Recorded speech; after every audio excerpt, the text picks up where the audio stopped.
যাচাই বাছাই হবে আওয়ামী লীগের ৩ মেয়াদী মুক্তিযোদ্ধা সনদের সরকারি চাকরি পাওয়া ২৩,০০০ কর্মকর্তা কর্মচারীর। ১৪ই ডিসেম্বর থেকে মুক্তিযোদ্ধাদের তালিকা জেলা উপজেলা পর্যায়ে টাঙিয়ে দেবে মুক্তিযুদ্ধ বিষয়ক মন্ত্রণালয়। যাদের বিরুদ্ধে অভিযোগ আসবে তাদের বিষয়ে তদন্ত করে ব্যবস্থা নেবে সরকার।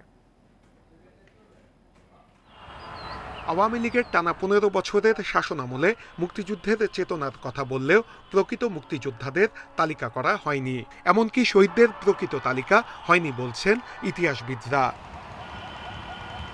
শেখ হাসিনার টানা ৩ মেয়াদে প্রায় ১৮,০০০ ব্যক্তির নামে মুক্তিযোদ্ধার গেজেট জারি করে মন্ত্রণালয়। মুক্তিযোদ্ধার তালিকার মধ্যে ৮,০০০ ভুয়া সনদধারী চিহ্নিত হয়। এই তালিকায় আরও অনেক ভুয়া মুক্তিযোদ্ধার সনদধারী আছেন বলে অভিযোগ উঠেছে। শেখ হাসিনা সরকারের পতনের পর অনেকেই মুক্তিযুদ্ধ মন্ত্রণালয়ে আসছেন অভিযোগ জানাতে। আমাদের এলাকায় ৩৬ জন ভুয়া মুক্তিযোদ্ধার তালিকা এই অফিসে বহু আগে থেকে দেওয়া ছিল, যেটা নিয়ে এর আগে কেউ কোনো প্রতিকার পায়নি। ৫ তারিখের পরে আমি নিজে এখানে এসে অভিযোগ জমা দিছি। মুক্তিযোদ্ধারা বলছেন গত ১৬ বছরে টাকার বিনিময়ে অনেকেই ভুয়া মুক্তিযোদ্ধা সনদ নিয়েছেন, যে কারণে প্রকৃত মুক্তিযোদ্ধাদের পড়তে হচ্ছে বিব্রতকর অবস্থায়। ১৫টি বছর মুক্তিযোদ্ধার জন্য কিছু করে না। জামুকা থেকে মুক্তিযোদ্ধা বানাতে হলে আমি জোর গলায় বলতে পারি ৫ লাখ টাকা কন্ট্রাক্ট প্যাকেজ থাকে। মুক্তিযুদ্ধ মন্ত্রণালয়ের সবশেষ তথ্য অনুযায়ী গত ১৬ বছরে মুক্তিযোদ্ধা সনদে ২৩,০০০ নিয়োগ। এদের সনদ যাচাই বাছাই করা হবে। এরই মধ্যে অর্ধশতাধিক অভিযোগ জমা পড়েছে মন্ত্রণালয়ে। বিজয় মেলা হবে এবং সমস্ত মুক্তিযোদ্ধাদেরকে সম্বর্ধনা দেওয়া হবে। তখন ওনারা যখন আসবে, ওনারা সেই তালিকা দেখবেন। ওনারা যদি কাউকে মনে করেন যে না ওনারা ইনি মুক্তিযোদ্ধা নন, তখন তারা ইউনোর কাছে বা আমাদের কাছে সরাসরি জানাবেন যে ওনারা মুক্তিযোদ্ধা না। স্বাধীনতার এত বছর পরেও অনেক প্রকৃত মুক্তিযোদ্ধা মানবেতর জীবনযাপন করছেন। অন্যদিকে ভুয়া সনদ নিয়ে অনেকেই সরকারি সুযোগ সুবিধা আদায় করছেন। ইতিহাসবিদরা বলছেন দ্রুততম সময়ের মধ্যে এদের চিহ্নিত করে আইন অনুযায়ী কঠোর ব্যবস্থা নিতে হবে। নূরে আলম, ইন্ডিপেন্ডেন্ট নিউজ, ঢাকা। ভুয়া মুক্তিযোদ্ধাদের সনদ বাতিল ও শাস্তি দেওয়া হবে বলে জানান মুক্তিযুদ্ধ বিষয়ক উপদেষ্টা ফারুক আজম।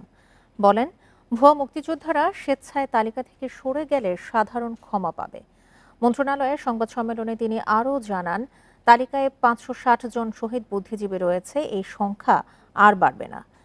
১২.৫ বছরের কম বয়সী যারা মুক্তিযোদ্ধা হয়েছে তাদের বাতিল করা হবে। দেশ স্বাধীন হয়েছে ৫৪ বছর, কিন্তু এখনো মুক্তিযোদ্ধার তালিকা কাটাছেঁড়া হচ্ছে।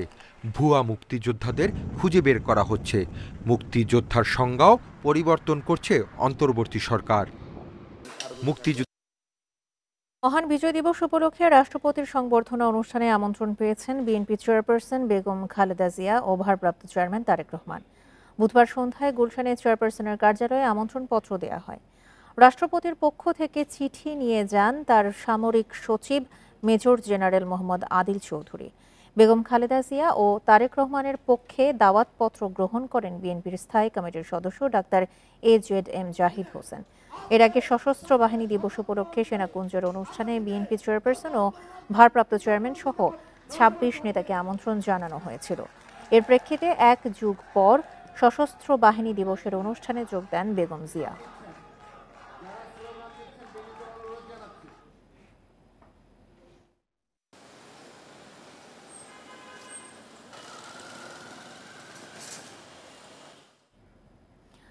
আওয়ামী লীগ আমলে গণতন্ত্রের জন্য বিএনপির আন্দোলন সংগ্রামকে অন্তর্বর্তী সরকার স্বীকার করে না, এই মন্তব্য করেছেন দলটির স্থায়ী কমিটির সদস্য গয়েশ্বর চন্দ্র রায়।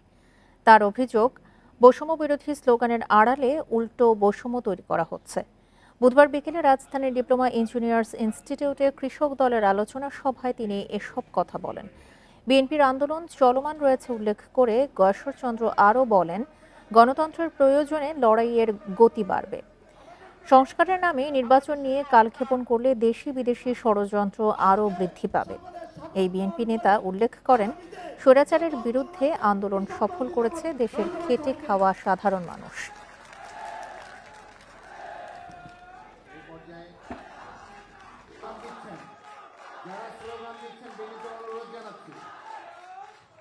16 বছর আমাদের জীবন মরণ, কেউ বলে না আমার মাথা ফাটাতে কি হচ্ছে, তাদের কি আসে যায়, কিচ্ছু আসা যায় না।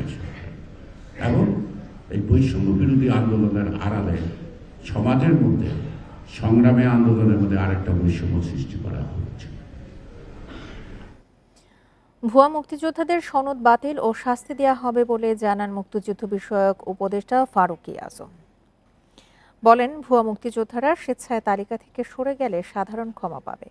মন্ত্রণালয়ের সংবাদ সম্মেলনে তিনি আরও জানান, তালিকায় 560 জন শহীদ বুদ্ধিজীবী রয়েছে, এই সংখ্যা আর বাড়বে না।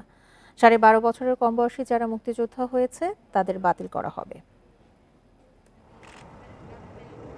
দেশ স্বাধীন হয়েছে 54 বছর, কিন্তু এখনো মুক্তিযোদ্ধার তালিকা কাটাছেঁড়া হচ্ছে। ভুয়া মুক্তিযোদ্ধাদের খুঁজে বের করা হচ্ছে। মুক্তিযোদ্ধার সংজ্ঞাও পরিবর্তন করছে অন্তর্বর্তী সরকার। মুক্তিযুদ্ধ বিষয়ক উপদেষ্টা জানান, বর্তমানে ভাতাপ্রাপ্ত মুক্তিযোদ্ধার সংখ্যা 2,08,050 জন। এর মধ্যে 12.5 বছরের কম বয়সী রয়েছে 2,111 জন। মামলা নিষ্পত্তি হলে তাদের বাদ দেয়া হবে। ভুয়া মুক্তিযোদ্ধাদের তালিকা থেকে সরে যাওয়ার সুযোগ দেয়া হবে বলে জানান তিনি। একটা ইন্ডেমনিটিও হয়তো দেব, যে যারা অমুক্তিযোদ্ধা এইভাবে মুক্তিযোদ্ধা হয়ে এসছেন তারা যেন স্বেচ্ছায় এখান থেকে চলে যান, স্বেচ্ছায় যেন চলে যান। সেই কারণে যদি যায় তাহলে হয়তো তারা সাধারণ ক্ষমাও পাইতে পারে। আর যদি আমরা সেটা না হয় তাহলে আমরা যেটা বলেছি যে এই যে প্রতারণার দায়ে আমরা তাদেরকে অভিযুক্ত করব। উপদেষ্টা বলেন, সরকারি চাকরিতে মুক্তিযোদ্ধা কোটায় নিয়োগ পেয়েছেন 89,235 জন। মুক্তিযোদ্ধা না হয়েও মুক্তিযোদ্ধার সন্তান হিসেবে যারা সুবিধা নিয়েছেন তাদের বিচার করা হবে। মুক্তিযোদ্ধার যে সূত্র, সেই সূত্রেরও একটু পরিবর্তন আনা দরকার। এই জন্য এটা আইন সংশোধনের প্রয়োজন আছে। এটা উপদেষ্টা কাউন্সিলে এই বিষয়টা উত্থাপন হবে। তারা যেটার সিদ্ধান্ত নির্ণয় করে দেবেন, ওই অনুসারেই আমরা শ্রেণীবিন্যাসগুলো করতে পারবো। এক প্রশ্নের জবাবে মুক্তিযুদ্ধ বিষয়ক উপদেষ্টা বলেন, বর্তমানে রাজাকারের তালিকা তৈরি করা সম্ভব নয়। রাজাকারের তালিকা করতে চাইলেও করা যাবে না। Hasif Mahmud Shah, independent news, Dhaka. আখাউড়ায় সমাবেশের মধ্য দিয়ে শেষ হয়েছে যুবদল, স্বেচ্ছাসেবক দল ও ছাত্র দলের ভারতীয় আগ্রাসন বিরোধী লং মার্চ। বুধবার বিকেলে আখাউড়ায় পৌঁছায় নেতাকর্মীদের গাড়িবহর। সিলেট, কুমিল্লা সহ বিভিন্ন অঞ্চল থেকেও বিপুল নেতাকর্মী যোগ দেন সেখানে। এদিকে রাজধানীতে এই কর্মসূচির উদ্বোধন সমাবেশে কেন্দ্রীয় নেতারা স্বৈরাচারকে পুনর্বাসন চেষ্টার নিন্দা জানান। আখাউড়া অভিমুখে এই লং মার্চের ঘোষণা ছিল আগেই। এজন্য বুধবার সকালে বিএনপির কেন্দ্রীয় কার্যালয়ের সামনে জড়ো হন নেতাকর্মীরা। ব্যানার, ফেস্টুন, স্লোগানে মুখর হয় পুরো এলাকা। লং মার্চ শুরুর আগে নয়াপল্টনের সমাবেশে স্বৈরাচারীদের পুনর্বাসনের চেষ্টার নিন্দা জানান নেতারা। গণতান্ত্রিক সমালোচনা থাকবে, গঠনমূলক সমালোচনা থাকবে ছাত্র সংগঠনগুলোর মাঝে, কিন্তু এই খুনি হাসিনার বিরুদ্ধে এবং ভারতীয় আগ্রাসনের বিরুদ্ধে পুরো ছাত্র সমাজ এক এবং ঐক্যবদ্ধ রয়েছে। যারা আমাদের স্বাধীনতা যুদ্ধ থেকে প্রেরণা দিয়েছেন, পরবর্তীতে দেশ রক্ষার প্রেরণা দিয়েছেন, তাদের সন্তান হচ্ছে এরা। ওরা মৃত্যুর উপত্যকা দিয়ে এগিয়ে যাচ্ছে দেশকে রক্ষার জন্য। সকাল 9টায় কর্মসূচির উদ্বোধন করেন সিনিয়র যুগ্ম মহাসচিব রুহুল কবির রিজভী। লং মার্চের গাড়িবহর নারায়ণগঞ্জ নরসিংদী পার হওয়ার সময় মহাসড়কের দুপাশে জড়ো হন নেতাকর্মীরা। ভারতীয় আগ্রাসনের বিরুদ্ধে দেন নানা স্লোগান।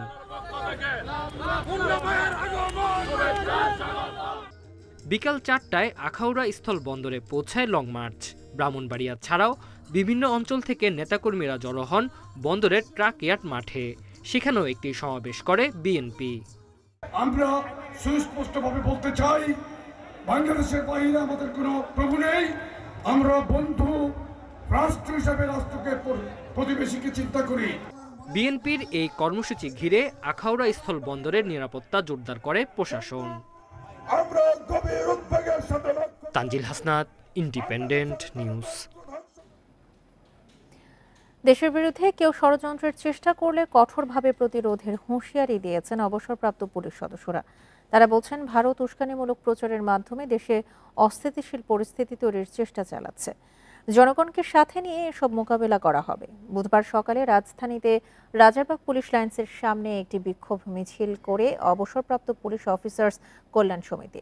মিছিলটি শান্তিনগর, কাকরাইল, সেগুনবাগিচা ঘুরে প্রেস ক্লাবের সামনে শেষ হয়। মিছিলের পর একটি সমাবেশ করেন পুলিশের সাবেক কর্মকর্তারা।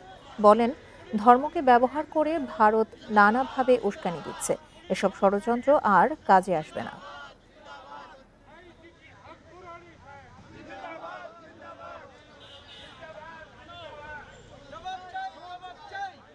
দেশের 18 কোটি জনসাধারণ আছে, তার সাথে পুলিশ বাহিনীর প্রতিটি সদস্য আপনাদের সঙ্গে রয়েছে।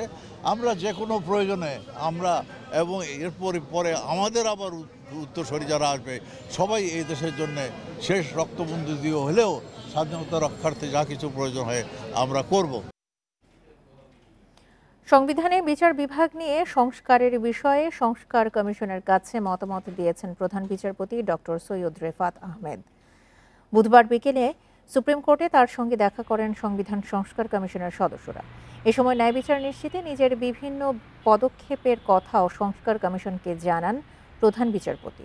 বৈঠক শেষে কমিশন প্রধান অধ্যাপক আলী রিয়াজ জানান, সংশ্লিষ্ট সবার মতামতের ভিত্তিতে প্রস্তাব তৈরি করছেন তারা। এ নিয়ে আলাদাভাবে বিচার বিভাগ সংস্কার কমিশনের সঙ্গেও বৈঠক হয়েছে। এখন পর্যন্ত 50,000-এর বেশি মানুষ ওয়েবসাইট ও ইমেইলে মতামত দিয়েছেন। এছাড়া জরিপ হয়েছে 64 জেলায়। সংবিধান সংস্কারে প্রস্তাব দিয়ে সহযোগিতা করায় রাজনৈতিক দলগুলোকে ধন্যবাদ জানান আলী রিয়াজ। আমরা কিছু জিনিস ভাবছি কমিশন হিসেবে, কমিশনের সদস্যরা আমরা তো সংবিধানের যে অংশগুলো বিচার বিভাগ সংশ্লিষ্ট সেগুলোকে বিবেচনা করছি, সেগুলোর কিছু কিছু সংস্কারের কথা তো আছে। ইতিমধ্যে প্রধান বিচারপতির পক্ষ থেকেও কিছু সংস্কার প্রস্তাব দেওয়া হয়েছে। তার বাইরে জুডিশিয়ারির যেই সংস্কারের যে কমিশন, সেই কমিশন কাজ করছে, তাদেরও প্রস্তাব আছে। দুর্নীতিবাজদের ছাড় দেওয়া হবে না বলে সতর্ক করেছেন দুর্নীতি দমন কমিশনের নতুন চেয়ারম্যান ডক্টর মোহাম্মদ আব্দুল মোমেন। দুর্নীতি পুরোপুরি নির্মূল সম্ভব নয় মন্তব্য করে তিনি বলেন, যারা রাষ্ট্রের ক্ষতি করেছে তাদের বিরুদ্ধে শেষ পর্যন্ত লড়বেন তিনি। এ সময় সর্বস্তরে বৈষম্য দূর করার প্রত্যয়ও জানান আব্দুল মোমেন। বুধবার বিকেল 3:30টায় দুদকের প্রধান কার্যালয়ে আসেন চেয়ারম্যান ডক্টর মোহাম্মদ আব্দুল মোমেন ও অবসরপ্রাপ্ত জেলা ও দায়রা জজ মিয়া মোহাম্মদ আলী আকবর আজিজি। এরপর কমিশনের কর্মকর্তা কর্মচারীদের সাথে বৈঠক করেন তারা। 2 ঘন্টার বৈঠক শেষে সাংবাদিকদের সাথে কথা বলেন দুদক চেয়ারম্যান। জানান, দুর্নীতি পুরোপুরি নির্মূল সম্ভব নয়, তবে দুর্নীতিবাজদের বিরুদ্ধে শেষ পর্যন্ত লড়ে যাবেন তিনি। দুর্নীতি একেবারে নির্মূল করতে পারবো সেরকম প্রতিশ্রুতি দেওয়া বোধহয় ঠিক হবে না, কিন্তু আমরা যাতে আমাদের সাধ্যমতো কাজ করতে পারি সেটি আমাদের দেখতে হবে। 7 দিনের মধ্যে নিজেদের সম্পদের হিসাব দেয়া এবং জনসম্মুখে তা প্রকাশ করে স্বচ্ছতা নিশ্চিতের কথাও জানান দুদকের নবনিযুক্ত চেয়ারম্যান। রাজনৈতিক বিবেচনায় মামলা হয় কিসের উপরে? মামলা হয় অপরাধের উপরে। তাহলে রাজনৈতিক বিবেচনায় মামলা হওয়ার সুযোগ কোথায়? অপরাধী যদি অপরাধ করে থাকেন তাহলে সেক্ষেত্রে মামলা হবে, সেক্ষেত্রে রাজনৈতিক বিবেচনা আসা বা না আসার কোনো প্রশ্ন আসে না। দুদকের আরেক নতুন কমিশনার অবসরপ্রাপ্ত ব্রিগেডিয়ার জেনারেল হাফিজ আহসান ফরিদ 17 ডিসেম্বর যোগ দেবেন বলে জানিয়েছে দুদক। রিশাদ হুদা, ইন্ডিপেন্ডেন্ট নিউজ, ঢাকা। ফরিদপুরের সদরপুর উপজেলা নির্বাহী কর্মকর্তার বিরুদ্ধে আওয়ামী লীগ ফিরে আসবে বলে মন্তব্য করার অভিযোগ তুলেছেন বৈষম্য বিরোধী ছাত্র আন্দোলনের এক নেতা। বুধবার দুপুরে ফরিদপুরে জনপ্রশাসন সংস্কার কমিশনের মত বিনিময় সভায় এমন অভিযোগ তোলেন ছাত্র প্রতিনিধি আনিসুর রহমান সজল। অভিযোগের প্রেক্ষিতে ওই বৈঠকেই তাৎক্ষণিক নির্বাহী কর্মকর্তাকে প্রত্যাহারে জেলা প্রশাসককে নির্দেশ দেন জনপ্রশাসন মন্ত্রণালয়ের সিনিয়র সচিব ডক্টর মোহাম্মদ মোখলেসুর রহমান। এছাড়া বৃহস্পতিবারের মধ্যে তার বিরুদ্ধে শাস্তিমূলক ব্যবস্থা নেওয়া হবে বলেও জানান তিনি।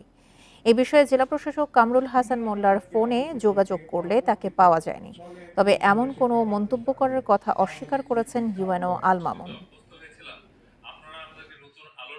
আমি ওরকম কোনো কথা বলিনি, বুঝছেন। ওখানে তো বিএনপি, জামায়াত ইসলাম, তারপর অন্যান্য রাজনৈতিক দলের নেতৃবৃন্দ উপস্থিত ছিলেন। আপনি যদি তাদের সঙ্গে কথা বলেন তাহলে এটা বুঝতে পারবেন। আমি এরকম কোনো কথা বলিনি। আমার এটা জানা নেই জনপ্রশাসন থেকে কোনো সিদ্ধান্ত হয়েছে কিনা।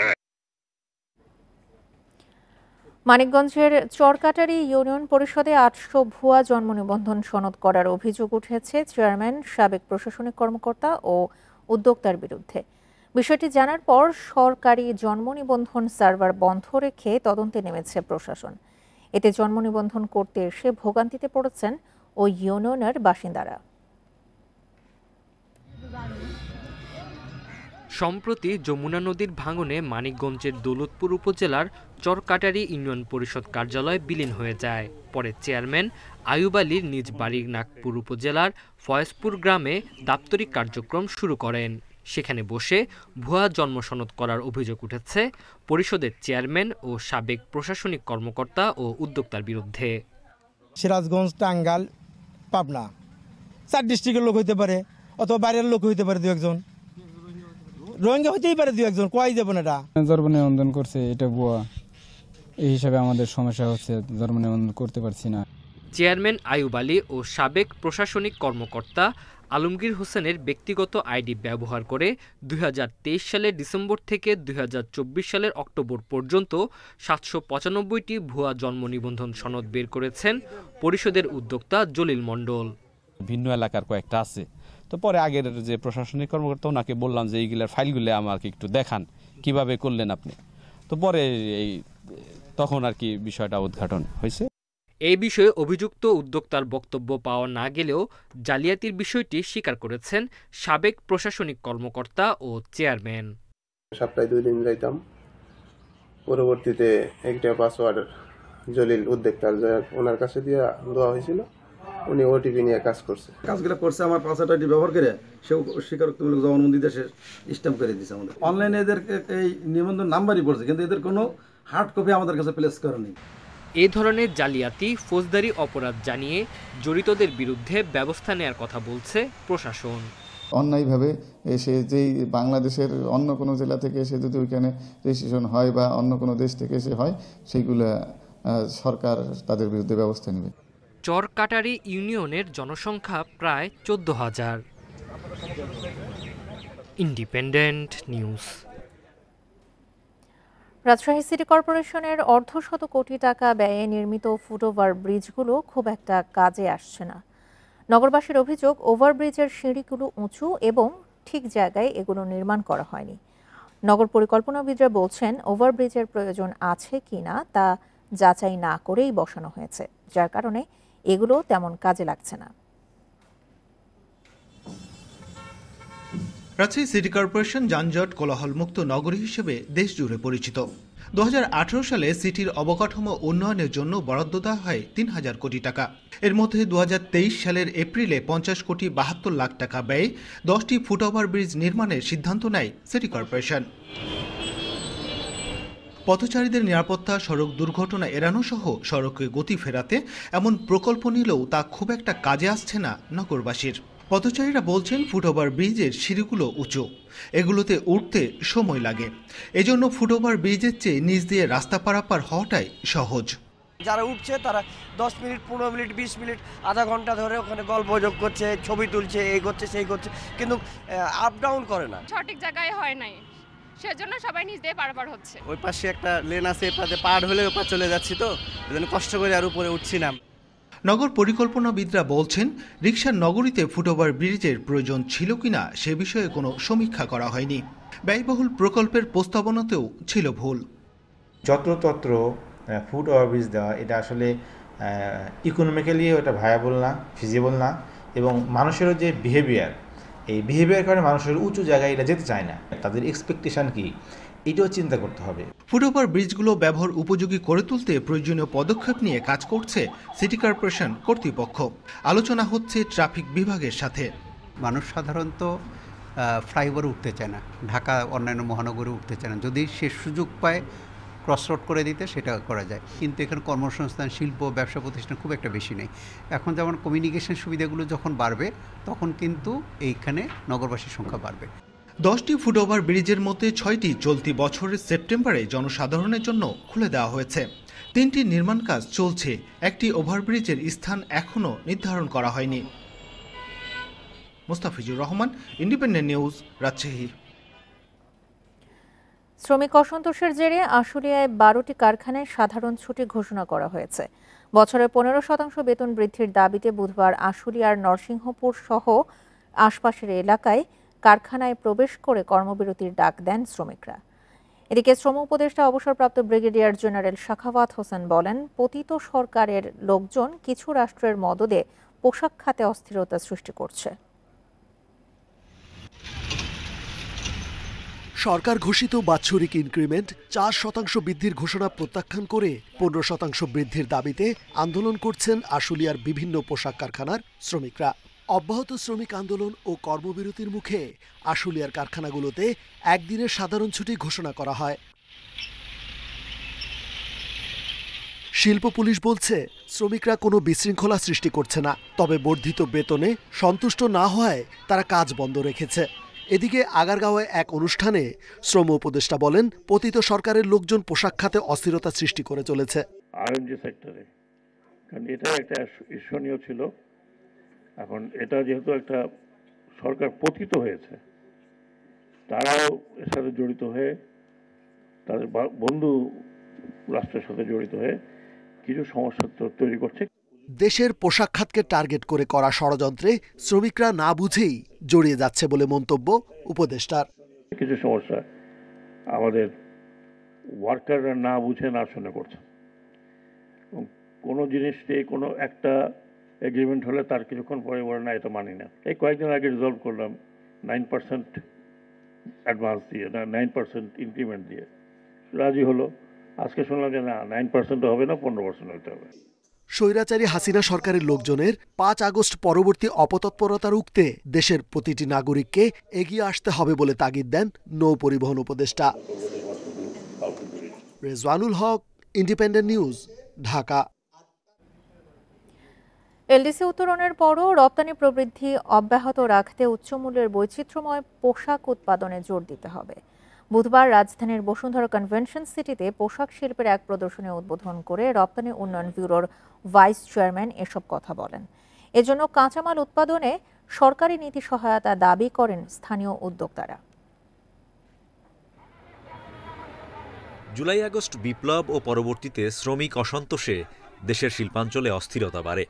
বেশ কিছু কারখানায় বন্ধ থাকে উৎপাদন। এমন অবস্থায় রপ্তানি নিয়ে যে শঙ্কা ছিল তা এড়ানো গেছে।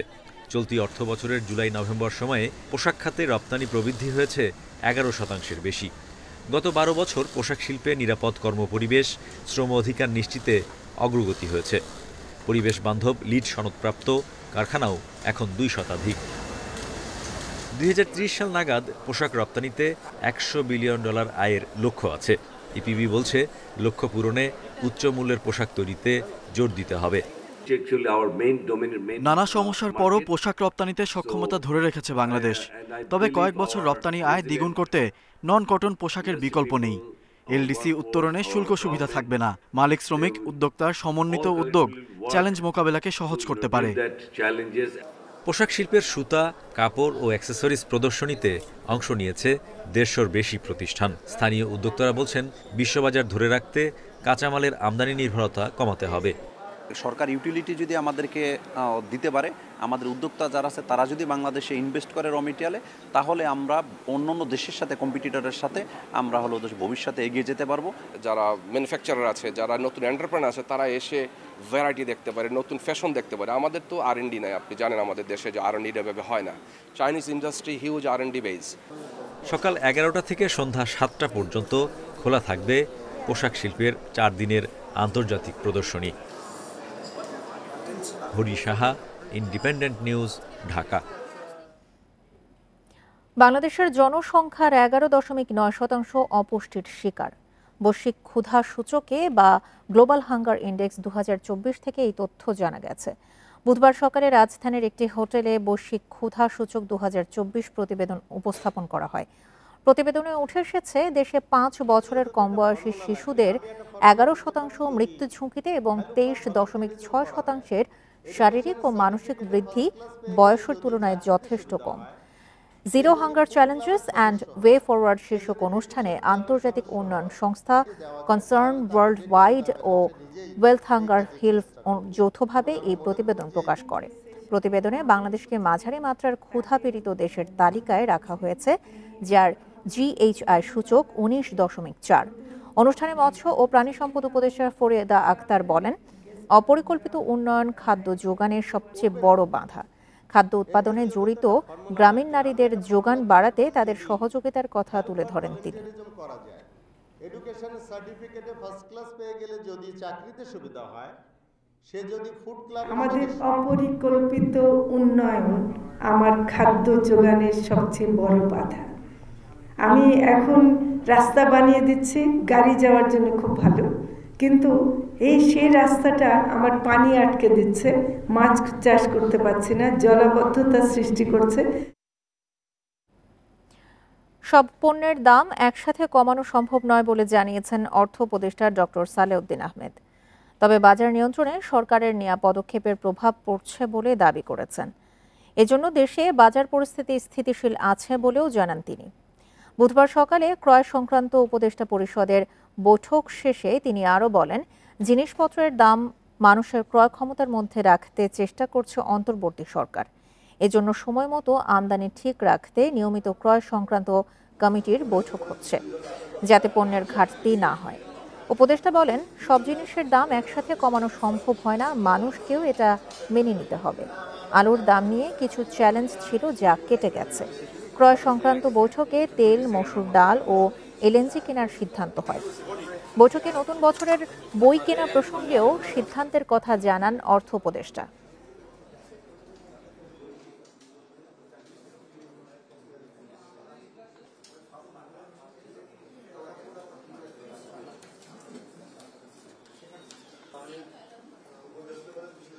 আপনার খালি দেখেন যে আলুর দাম বেড়ে গেছে, অন্যগুলিতে সাশ্রয় হয়েছে।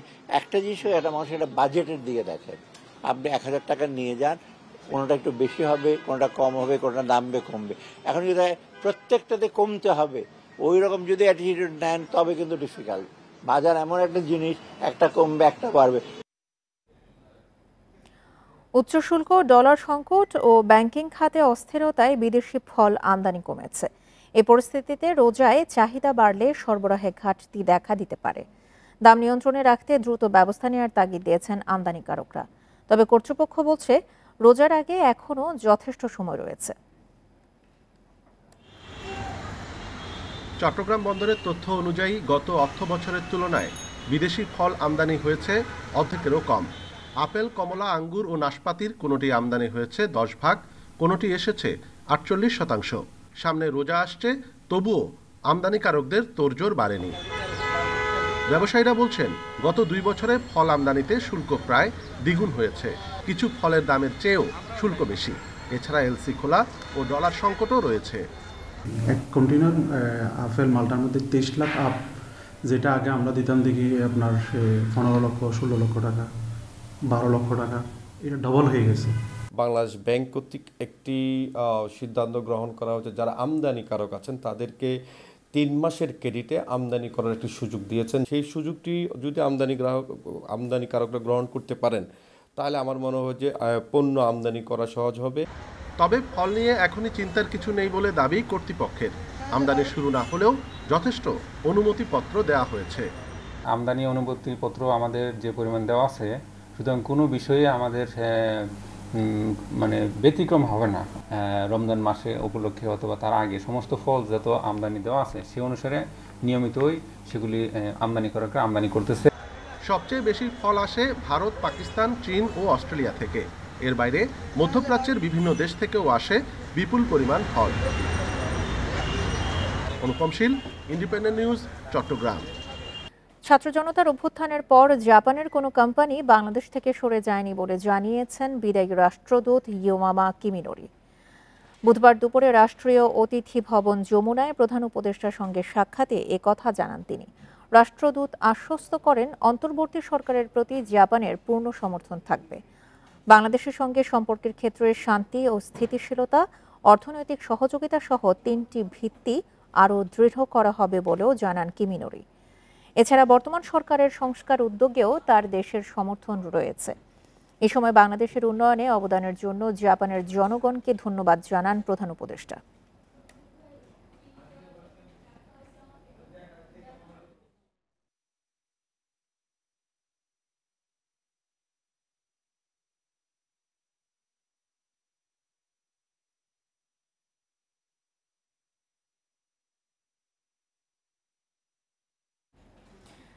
জুলাই আন্দোলনে আহতদের ৭৫%ই বিষণ্ণতায় ভুগছেন। এর মধ্যে ২৭.৩% ক্ষেত্রে এ রোগের মাত্রা তীব্র। এছাড়া উদ্বেগ আর মানসিক চাপে আছে অর্ধেকের বেশি রোগী। বুধবার জাতীয় চক্ষু বিজ্ঞান ইনস্টিটিউটে আহতদের দৃষ্টি ও মানসিক স্বাস্থ্য বিষয়ক এক কর্মশালায় জানানো হয় এসব তথ্য। বৈষম্য বিরোধী আন্দোলনে গুলিবিদ্ধ অনেকের চোখ স্থায়ীভাবে ক্ষতিগ্রস্ত, কেউ কেউ পুরোপুরি হারিয়েছেন দৃষ্টি। চোখে না দেখার যন্ত্রণার সঙ্গে যুক্ত হয়েছে বিষণ্ণতা। আহতদের বেশিরভাগই আইন শৃঙ্খলা বাহিনীর অতিরিক্ত বল প্রয়োগের স্মৃতি ভুলতে পারছেন না। আমি কি করব পরবর্তীতে, আমার লাইফটা কিভাবে কাটবে, আমার জীবনটা আমি কিভাবে গোছাবো। সবথেকে ভয় যে এটা পরবর্তীতে কোনো সমস্যা হবে কিনা বা হচ্ছে কিনা।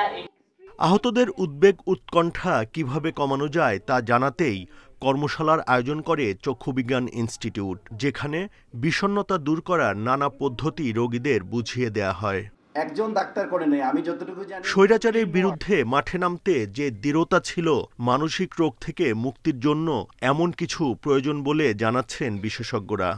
অনুধাবন করি, হ্যাঁ এটাই আমার অবস্থা, এটা আমি মেনে নিলাম, তখন ওখান থেকে আমাদের গ্রোথ হয়, ওখান থেকে আমরা শক্তি সঞ্চয় করে নতুন করে আবার বাঁচার স্বপ্ন দেখি। 75%-এর মতো রোগীর মাইল্ড থেকে সিভিয়ার পর্যায়ের ডিপ্রেশন রয়েছে, তারা মানসিক বিষণ্ণতায় ভুগছেন এবং প্রায় 1/4 রোগীর তীব্র মাত্রায় বিষণ্ণতা রয়েছে। কর্মশালায় উন্নত চিকিৎসা ও পুনর্বাসনের ব্যাপারে নিশ্চয়তা চান আহতরা। তাদের দাবি মেনে নেওয়া হবে বলে আশ্বাস দেন স্বাস্থ্য মন্ত্রণালয়ের কর্মকর্তারা। এই প্রতিটা ক্ষেত্রে যিনি যে কাজের জন্য সঙ্গে যুক্ত ছিলেন, উনি এখন এই পরিবর্তিত অবস্থায় কোন ধরনের কাজ করতে চান সেই ইচ্ছা প্রকাশ করলে সেটার ক্ষেত্রে রাষ্ট্রীয় সহায়তা সব রকম থাকবে। জাতীয় চক্ষুবিজ্ঞান ইনস্টিটিউটে ভর্তি থাকা ৫৫ রোগীর উপর গবেষণা করে মানসিক স্বাস্থ্যের এ চিত্র তুলে ধরেন বিশেষজ্ঞরা। এক্সরেতে কিন্তু চোখের ভিতরে। Buddhadeb Kundu, independent news, Dhaka. সারা দেশে ঘন কুয়াশার সঙ্গে জেঁকে বসেছে শীত। হিমেল হাওয়ার কারণে এর দাপট। চুয়াডাঙ্গায় সর্বনিম্ন তাপমাত্রা রেকর্ড করা হয়েছে 10.2 ডিগ্রি সেলসিয়াস। ঘন কুয়াশায় আচ্ছন্ন হয়ে আছে পঞ্চগড় এবং মেহেরপুর। এতে ব্যাহত হচ্ছে জনজীবন। হাসপাতালে বাড়ছে শীতজনিত রোগে আক্রান্তদের সংখ্যা। কুয়াশার কারণে ছোট বড় সব গাড়িকেই চলাচল করতে হচ্ছে হেডলাইট জ্বালিয়ে। তারপরও ঘটছে দুর্ঘটনা। এদিকে ঘন কুয়াশার কারণে পাটুরিয়া, দৌলতদিয়া ও আরিচা কাজিরহাট রুটে ফেরি চলাচল বন্ধ। মাঝ নদীতে আটকে পড়েছে 4টি ফেরি।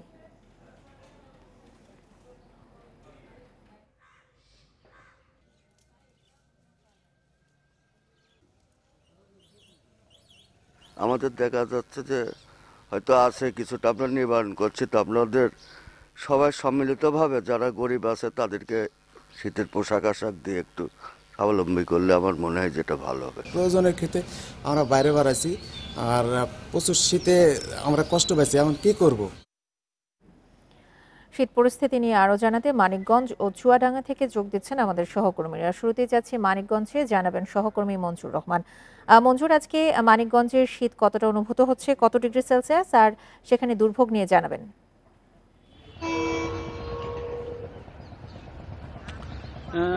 দেখুন, গত কয়েকদিন ধরেই কিন্তু মানিকগঞ্জে প্রচুর শীত পড়ছেন এবং শীতের সাথে সাথে কিন্তু কুয়াশাও পড়ছেন, যে কারণে আমরা দেখেছি যে গত পরশু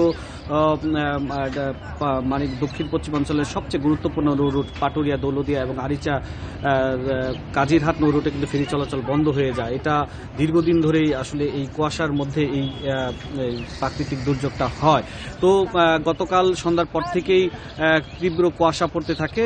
শেষ পর্যন্ত আমরা যেটা জানতে পেরেছি বিআইডব্লিউটিসির মাধ্যমে, যে রাত 11:50 আরিচা কাজিরহাট নৌরুটে ফেরি চলাচল বন্ধ করে দেন এবং রাত 3:10 পাটুরিয়া দৌলতদিয়া নৌরুটেও কিন্তু ফেরি চলাচল বন্ধ রাখেন এবং এখন পর্যন্ত কিন্তু বন্ধ আছেন বলে আমরা শেষ খবর পর্যন্ত আমরা জানতে পেরেছি। তবে আরেকটি বিষয় হলো যে এই যে ফেরি চলাচল বন্ধ হয়ে গেল, এই দুটি ঘাটে মাঝ নদীতে কিন্তু 4টি ফেরি কিন্তু আটকে আছেন, যানবাহন এবং যাত্রীবাহী বাস নিয়ে আমি BIWTCর যে উপমহাব্যবস্থাপক নাসির মাহমুদ চৌধুরী, তার সাথে আমার কথা হয়েছে। তিনি যেটা আমাকে জানিয়েছেন যে এটা আসলে পুরোটাই প্রাকৃতিক দুর্যোগ, কখন যে এই ফেরি চলাচল শুরু হবে সেটা তিনি বলতে পারছেন না। তিনি যেটা জানিয়েছেন যে কুয়াশা কেটে গেলে সূর্যের দেখা মিললেই দুর্ঘটনা যেন না হয়, তারপরে কিন্তু ফেরি চলাচল শুরু হবে। আমি সেটা ওনার কাছে জানতে চেয়েছিলাম যে কখন নাগাদ হতে পারে।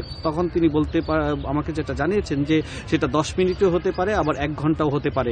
তবে এখন আপনি জানেন যে দেখছেন আমার পিছনে যে প্রচুর কিন্তু এখনো কুয়াশা পড়ছেন। আরেকটি বিষয় হলো যে এই যে কুয়াশার কারণে ফেরি চলাচল বন্ধ থাকায় দুটি ঘাটেই কিন্তু প্রায় 600-র বেশি মালবাহী ট্রাক এবং কিছু যাত্রীবাহী বাস কিন্তু পারের অপেক্ষায় আছেন। এরাও কিন্তু গতকাল রাত থেকেই কিন্তু প্রচুর দুর্ভোগের শিকার হচ্ছেন, কারণ আপনি জানেন যে একটি মালবাহী যানবাহনে কিন্তু 3 থেকে 4 জন করে কিন্তু ব্যক্তি তারা থাকেন, এবং যে যানবাহনগুলো মাঝ নদীতে আটকে আছেন সেগুলোর মধ্যে যে সব চালক বা সহকারী যারা আছেন তারাও কিন্তু প্রচুর দুর্ভোগে আছেন। এবং আরেকটা বিষয় হলো যে আমরা যেটা ঢাকা-আরিচা মহাসড়কে দেখতে পেরেছি যে যানবাহনগুলোকে কিন্তু হেডলাইট জ্বালিয়ে কিন্তু চলতে হচ্ছে, কারণ তারা রাস্তায় 50 ফিট দূরে বা 20 ফিট 30 ফিট দূরে কি হচ্ছে সেটা কিন্তু কুয়াশার কারণে কিন্তু দেখতে পাচ্ছেন না। তো আশা করা যাচ্ছে খুব শীঘ্রই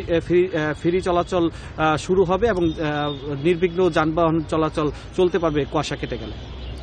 মঞ্জুর, আপনি আমাদের সঙ্গে থাকুন। এবার আমরা যাচ্ছি চুয়াডাঙ্গাতে, সেখান থেকে জানাবেন সহকর্মী মানিক আকবর। মানিক, আজকে তো চুয়াডাঙ্গার সর্বনিম্ন তাপমাত্রা রেকর্ড করা হয়েছে। এখন পর্যন্ত সর্বশেষ কি অবস্থা দেখতে পাচ্ছেন? আর শীতজনিত রোগের প্রকোপ বাড়ার কথা শুনছি আমরা, হাসপাতালগুলোতে কি অবস্থা? চুয়াডাঙ্গায় আজকে আমরা সকাল 8টার পরেও দেখেছি হেডলাইট জ্বালিয়ে যানবাহন চলাচল করছে। তার কারণ সেই সময় সকাল থেকে ঘন কুয়াশা ছিল এবং সেটা অব্যাহত ছিল 8টার পরে পর্যন্ত।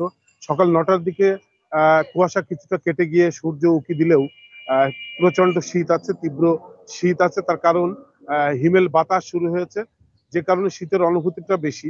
গত রাত থেকেই মানুষ শীতের প্রকোপটা টের পাচ্ছিল এবং অনেককে আমরা বলতে শুনেছি যে শীতটা জেগে বসা শুরু হয়ে গেল বোধহয় গতকাল থেকেই। তো এই অবস্থা কিন্তু এখনো অব্যাহত আছে। তার কারণ এখন পর্যন্ত বেশ তাপমাত্রা নিচের দিকে 10.2 ডিগ্রি সেলসিয়াস আজকে সকাল 9টাতে চুয়াডাঙ্গা আবহাওয়া অফিস রেকর্ড করেছে। তাপমাত্রা নিচের দিকে নেমে আসার কারণে তীব্র শীত অনুভূত হচ্ছে। একই সাথে শীতজনিত রোগবালাই বেড়েছে, হাসপাতালে রোগীর চাপ বেড়েছে। শিশু ওয়ার্ডে ধারণ ক্ষমতার দ্বিগুণেরও বেশি রোগী এখন ভর্তি আছে এবং সারাদিনই বহির্বিভাগে ভিড় থাকছে। সকাল থেকে দুপুর পর্যন্ত লাইনে দাঁড়িয়ে বহির্বিভাগে মানুষ যে চিকিৎসা নিতে আসছেন হাসপাতালে, তাদের বেশিরভাগই শীতজনিত রোগে আক্রান্ত হয়ে আসছেন। তারা সর্দি, কাশি, নিউমোনিয়াতে আক্রান্ত হয়েছেন অনেকেই, এমন আসছেন। চিকিৎসকরা বলছেন এই সময়টা খুব সতর্ক থাকতে হবে, শিশুদের প্রতি আলাদা যত্ন নিতে হবে, কোনো ক্রমেই যাতে তাদের ঠান্ডা না লাগে কিংবা কোনো গরম বেশি না লাগে সেদিকটাও লক্ষ্য রাখতে হবে। পচা বাসি খাবার খাওয়ানো যাবে না, তাদেরকে টাটকা খাবার খাওয়াতে হবে। একইভাবে যারা বয়স্ক তাদেরকেও সতর্কতার সাথে থাকতে হবে। বিশেষ করে বয়স্ক মানুষজনকে খুব সন্ধ্যার পরে বেশি সময় বাইরে না থাকাই ভালো, আর সকালে দ্রুত বাড়ি ফিরতে হবে। তো সব মিলিয়ে শীত জেকে বসায় মানুষ কষ্টে আছে, চুয়াডাঙ্গার মানুষ। চুয়াডাঙ্গা এবং মানিকগঞ্জ থেকে সবশেষ তথ্য নিয়ে জানাচ্ছিলেন আমাদের সহকর্মীরা। সকাল থেকেই দেশের বিভিন্ন স্থানে ঘন কুয়াশা, কমেছে তাপমাত্রাও। এ নিয়ে বিস্তারিত জানাতে এই মুহূর্তে রাজধানীর আগারগাঁও আবহাওয়া অফিস থেকে যোগ দিচ্ছেন আমাদের সহকর্মী খালেদ রায়হান। রায়হান, ঘন কুয়াশার সাথে তো মৃদু বাতাসও রয়েছে এবং চুয়াডাঙ্গায় আজকে সর্বনিম্ন তাপমাত্রা, আবহাওয়া অফিস থেকে কি জানানো হয়েছে আর সামনে কি কোনো শৈত্যপ্রবাহের শঙ্কা রয়েছে কিনা?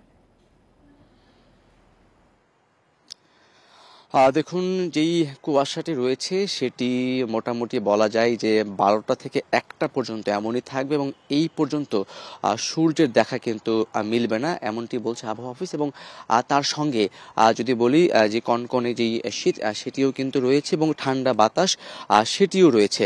আবহাওয়া অফিস যেটি বলছে আগামী 2 থেকে 3 দিন একই রকমভাবে কুয়াশা থাকবে, তবে 16 তারিখ থেকে এই কুয়াশার পরিমাণ আরও বাড়বে এবং যেটি বলছেন যে 16 তারিখ থেকে অন্তত আরও 2 থেকে 3 দিন 18 থেকে 19 তারিখ পর্যন্ত কুয়াশা কিন্তু থাকবে। তারপরে 19 তারিখের পর থেকে কুয়াশা কিছুটা কমতে পারে। কুয়াশা যখন কিছুটা কমবে তখন সূর্যের দেখা সকাল সকালই মিলবে, কিন্তু তখন তাপমাত্রা কিছুটা বাড়তে পারে। তবে আজকে যে তাপমাত্রা রয়েছে সারা দেশে সেটি কিন্তু ক্রমান্বয়ে আগামী 6 থেকে 7 দিন এটি কিন্তু কমতে থাকবে এবং এখনও শৈত্যপ্রবাহের কথা যদি বলি 10 ডিগ্রি সেলসিয়াসের নিচে নামলে যেটি শৈত্যপ্রবাহ হয় সেটি এখন পর্যন্ত হয়নি। তবে আবহাওয়া যেটি বলছে যে খুব শিগগিরই এই শৈত্যপ্রবাহ কিন্তু বইবে এবং দীর্ঘমেয়াদী যে পূর্বাভাস সেখানে কিন্তু স্পষ্ট করেই বলা হয়েছে যে এই বছর মানে এই মাস যে 18 দিন রয়েছে তার মধ্যে একাধিক তীব্র শৈত্যপ্রবাহ বয়ে যেতে পারে। তবে সেক্ষেত্রে উত্তরবঙ্গের দিকেই কিন্তু এটি বয়ে যাওয়ার সম্ভাবনা বেশি রয়েছে।